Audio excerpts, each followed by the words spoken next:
جب تمہارے پروردگار نے فرشتوں سے کہا کہ میں مٹی سے انسان بنانے والا ہوں، جب میں اس کو درست کر لوں اور اس میں اپنی روح پھونک دوں تو اس کے آگے سجدے میں گر پڑنا۔ سو تمام فرشتوں نے سجدہ کیا مگر ابلیس کہ وہ اکڑ بیٹھا اور کافروں میں ہو گیا۔ اللہ نے فرمایا کہ اے ابلیس، جس شخص کو میں نے اپنے ہاتھوں سے بنایا اس کے آگے سجدہ کرنے سے تجھے کس چیز نے منع کیا؟ کیا تو غرور میں آ گیا یا اونچے درجے والوں میں تھا؟ بولا کہ میں اس سے بہتر ہوں کہ تو نے مجھ کو آگ سے پیدا کیا اور اسے مٹی سے بنایا۔ فرمایا بس یہاں سے نکل جا، تو مردود ہے اور تجھ پر قیامت کے دن تک میری لعنت پڑتی رہے گی۔ کہنے لگا کہ میرے پروردگار، اچھا تو مجھے اس روز تک کہ لوگ اٹھائے جائیں مہلت دے۔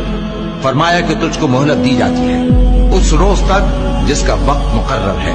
کہنے لگا کہ مجھے تیری عزت کی قسم، میں ان سب کو بہکاتا رہوں گا سوائے ان کے جو تیرے چنے ہوئے بندے ہیں۔ فرمایا ٹھیک ہے، اور میں ٹھیک ہی کہتا ہوں کہ میں تجھ سے اور جو ان میں سے تیری پیروی کریں گے سب سے جہنم کو بھر دوں گا۔ اے پیغمبر، کہہ دو کہ میں تم سے اس کا صلہ نہیں مانگتا اور نہ میں بناوٹ کرنے والوں میں ہوں۔ یہ قرآن تو اہل عالم کے لیے نصیحت ہے اور تم کو اس کا حال کچھ وقت کے بعد معلوم ہو جائے۔